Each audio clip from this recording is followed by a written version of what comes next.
Assalamu alaikum hormatly vatandaşlar. Şu gün 3. oktyabr ketkänin 2-nji güni biz Warşawada ine OBS'nin ýygyna geçdik.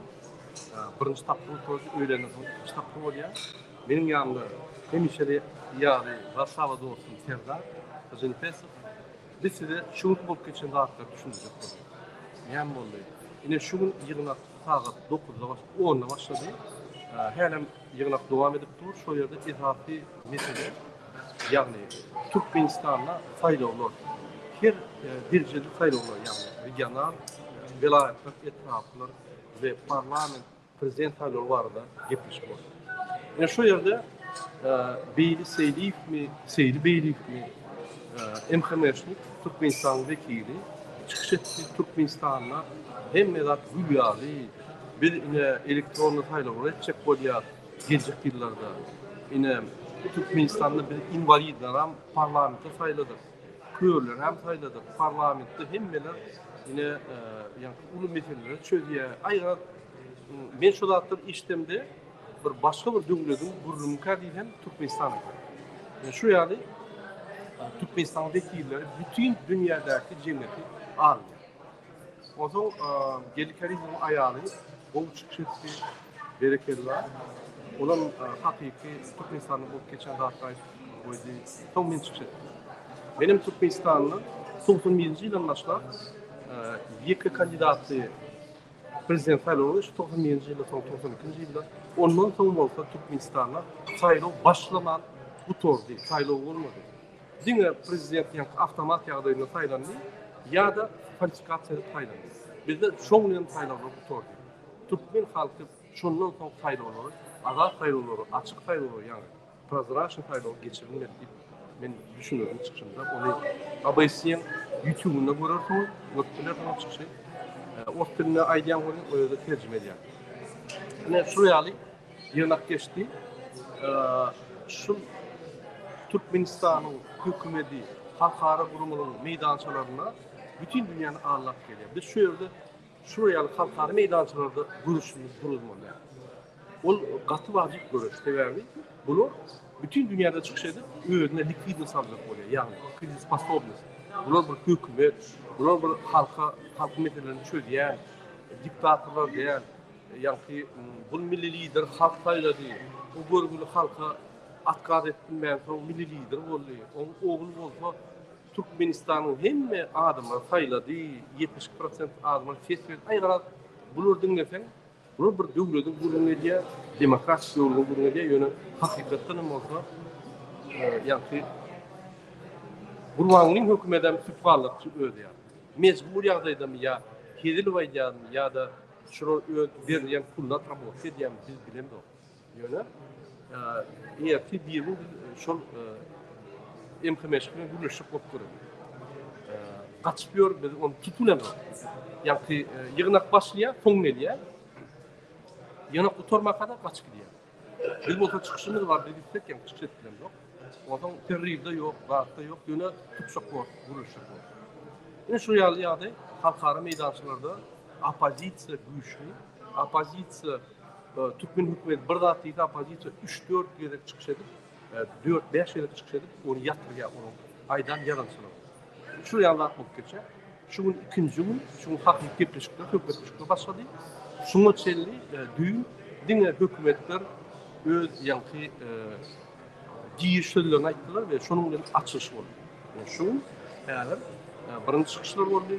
Öýlenden soň ýa pindagymyz Daniýal bolýar. Plan edilen kiçik ýygnaklar bolýar. Her bir konukda, her bir otogda ýürütülen bir döwlet boýunça ýygnaklar bolýar. Bizim Türkmenistan boýunça şu ýygnak gurulajak bolýar. Merkezi Aziýanyň gurulmalar bilen ýetip bolsa şu gerek ýetişmedik, ümmetlerlere ýetişjek bolar. Ýürütü bir otogda hemme pravozащитler, hökümetler çağırıp diňe Türkmenistan boýunça ýa-ni gepleşip geçirýär. Indi men sözü Serdara berýär. Serdar benim şu ýygnaklarda şu Warşawada beýli kapasitelerini berdi. Şu barada aýtdym. O burada hoşlanılan yok esas iyileştirmede bolup durýar. Hem belki opozisiýa prozeslerini gördük.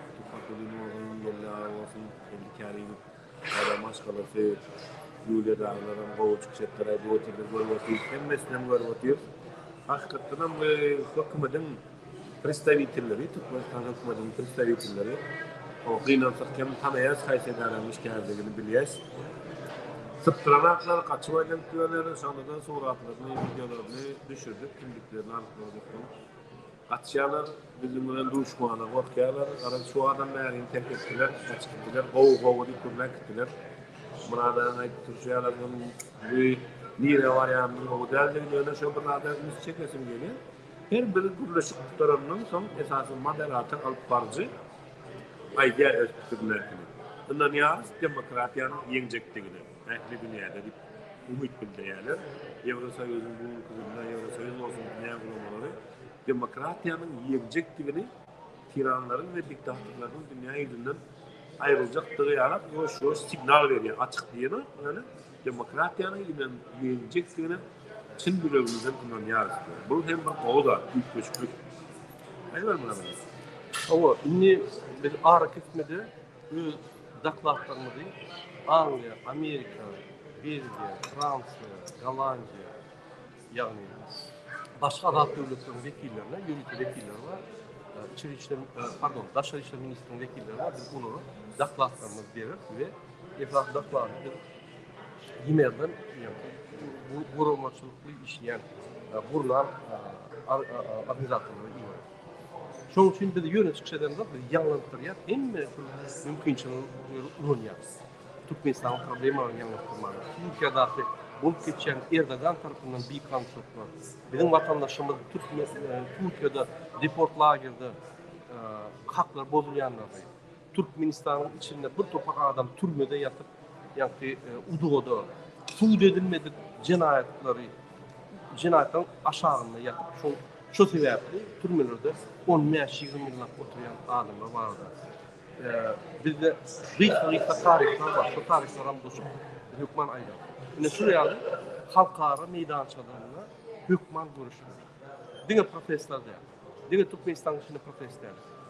Durlu uğurda görüşmeli diktatörler. Sebebi bu dünyada Türkmenistan'ın zulmü boyunca yani bir fikir döreğe ve onun yüz açılıyor. Olmasa bunlar var.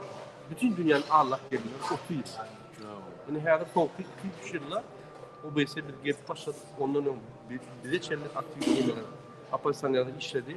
Yani her son 2-3 yıllar haram beter biz bunları halkara meydançalarda yatırdık. Güller ya olmadı. Üstünden gül yerler. Bırak diyeceler. Onların noktaları gül yerler. Onun vekilleri, ilçihanaları, OBS'nin vekili, OON'un vekilleri var da Türkmenistan'da. Onun kavramı da biliyor da. Yani onun Türkmenistan'a boşulmanın hakkı yok. Eğer de Türkmenistan'ın içinin ardam olmasa boşulmanın hakkı yok. Nefes yanır. Bunu niye diyeceğim brada? Bunu doğru söylüyor. Biz bu işini edelim. Biz ardaların ne yaptıklarımızı aydan dokuşuyor. Aytmalı, borkmalı, aytmalı.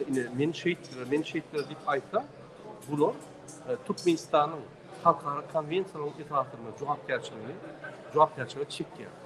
Bu edem yok. Bu bir korkmanı öyle okutulmayan uç doğudan okuyor. Öyle okutulmayan yani emkime teröristini okuyor. Öyle okutulmayan emrede işlerini okuyor. Onlar bir yani bilimsiz, soğuktu da adam. Biz onları öldürüyoruz. Bütün bizim hükümetimiz soğuktu. Biz onları öldürüyoruz. Onlar soğuktu.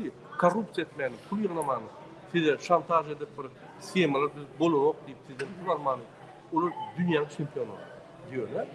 Devlet oluşturdu. Yani devletin vakitini önde koyup, öz vakitini doğru yatırıp, görüşür yani, işler yani olur sayılan adam der. Sebebi onun aylıkları $100, $200. Ama bunlar şu yerde, yani Asya'da 10 milyon. Şunun için bunlar para almalı, birinin pasportunu düzeltmeli. Ayrıca size kıyınçlıklar düzeltip, duruşu hükümet, bir neye doğru tipte işletmeyen hükümet sebebi korrupsiya. Korrupsiyada diktatörler gerek, yani korrupsiyanın üstünde bunu istediğin adamı ayırt biliyor, bokluk biliyor, hükümetin işlerini ve saklar. Bu hükümette, bu banditler, ben umum ayırt ediyorum. Serdar, boşluklarının boşluklarının var, İngilizler şüphayda bir netice çıkarılan muhatabeyler.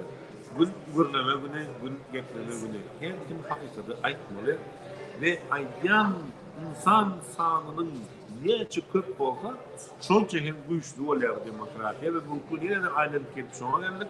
Ýeke Murada ýa-da Ýerdar ýa-da Biriliş ýa-da Murada ýa-da beýlekler derler. Etli halk kulübünün diýip başlamaly. Biz bunu diýip başladyk. Kağıda döküp başlasak, atıçarla edip başlasak, yeniş, atı yakayım da asasında adamlar. Şu günler hükümetin yurdun içinde kurna oturun spektaklını görmeyen oturandırlar bu bölgelerine. Üstünden gülümden oturun. Ay, siyasi partiler birleşti, parlament oldu. Niye de kim siyasi partiler? Hayır, parlament. Yani ben gördüm, ne de oturuyorlar. Ente nasıl yurdu üstünden gülülecek oluyorlar. 2021'de Tukuların aydan sözü yardım olacak. Yani bugün şama yemeğine şıpırlar geçti. Diktatör yurtlar diye özlerine akıllı fikir veriyor, akıllı veriyorlar diye de her kimin bir rahat yanıp aldığa otuyorlar diye. Biz diktatörlük yurtları nehil işleyendiğini tarihimizden biliyoruz, kitaplardan biliyoruz, bunlardan nehil işleşmediğinden biliyoruz ve yine de bilerek maslahat verilir demokratiyanın yenilmek için her bir adam, her bir vatandaş hem yurdunu anlatmak isteyen mi, demokratiyi isteyen mi? Daşın aşağına elim koyacağım, daşın aşağına elim koyacağım diyeni bugün hakikatler aydılyan olsa her kim gürlettiren hakikatler aydılyan köpçülük olur. Dayhanı yok, grajdanı yok, bağdaşçısı yok, kambetanı yok, militesi yok, mühendisi yok, tutukları yok. Türkmenistan vatanının geleceğini, halkının geleceğini, yurdunun geleceğini, gelecekti 100 yıl Gülyalı yurtlu olun, bilen çağırlar, kovu sözünden yapmasın, ölümlü dünyada diyecek olur. Bugünle elinileşler bir yine hakikatleri ayıkmalı, köpürtmeli, güçlendirmeli, düşünmeyen adamı da düşündürmeli. Sağ olun. Sağ olun Serdar. Vatandaşlar, men ine hem opozisyoner diýen ya diktator aşk görüşenleri, ağırlılar çağırıyor. Bir hükümet tuğu bilen bir ilmen göremezler. Bir de hükümet tuğatta lider gerek diýen doğruda her kim öz yerine görüşmeli, ýöne ifafy energiýany güýjüni diktator aşk görüşmeli. Yani Bir şu yere baran Türkmenistan şu aýraly konkurentning istidadı ölen ýagny azat saýlawlary eder ýaly mükteçip görülen şu yerde utun köňüde bir tanqidlan nämetden şonu häzir tanqidlamany hakmyz bardyr ýöne tökme datlar gaýra dedim mert bolun biz birigip şolary aýrady we bunu aýrmasak bizim watanda doňlarlaşygy kül bolup gaýar. Ýygyň ağarmak solar. buna bir sözüm bölecek, kıyımlarına. Buna da şey yaptı, işimiz yani. 100 yıl bundan Avrupa'nın yağdayken bir konuda alakin. Mesela politikler, opozisyonerler, yana bir rahatlar, bir her kim yorganın üstüne çekip, ahirim 50-60, 40-45 şunlardan karara geldiler. Biz bunun bilen bir yere bakıp bilmeyecektik. Mesela vatan olan vakti siyasi görüşler, bir öykü kineler, barada gururun absolutni edilmelilerdir. Esası dönüklük şondadır diyor. Yani vatanın birligini, halkın dirligini, milletin bölünmezliğini, yurdunun geleceğini fikir eden vaktin bunu siyasilaştırıp, siyasi tema öğürsen onlar bu doğruda derler ve hatta Avrupa'da bu vakti bu arada vatan dönüklükler gençlerden çıkarlar. Bugünkü günle bir ağzı birleşmenin uğruna çıkmalı, hakiki vatan dönüklüklerine çare vermenin uğruna çıkmalı. Hem mənada arzu, ediyen yaxşılık, üstünlük, davamızda ağzı birlik. Bugünkü günler meselemiz vatan, derdimiz belli, düşmanımız belli, yolumuz belli. Allah Teala sırat-ı müstakim üzere ayırmasın. Hem məni hormatlayaq, salamlayaq. Türkmenler ağzı birlik. Hormatly vatandaşlar, men ine Fransada Macron'un toparını görüşdüm. Sarkozy'nin toparını görüşdüm. Bir rahat olsun gördüm. Yani ine kaçırında bulur, öz içinde, yani Fransa'nın içinde, konkurensiya görüşenler ülüşýär. Yöne. Daşından problem bolan şunu birleşip, doğun ýaly ülüşýär. Men gaty gaýran almışım. Häzir şeyde ýagdaý berdi, biz opozisyonerler, aktivistler kim bolaýary? Türkmenistan razılar, birleşip, bir zulma başlaýar. Bu zulüm hemmende diýer. Men sen o doğun ardaşymy hemmete diýer. Ve hemmetine şunun, ertirem, tonktunun bize yankı, kıyınçılık görüyor. Biz ayırmalı, bu masanın çıkmalı. Şunun bir küçük efirim doktorya, indik kepeşkileri çeldi, hoşlan onu, biz sizin için işleyendik, yardımını çıkarmalı. Sağ olun.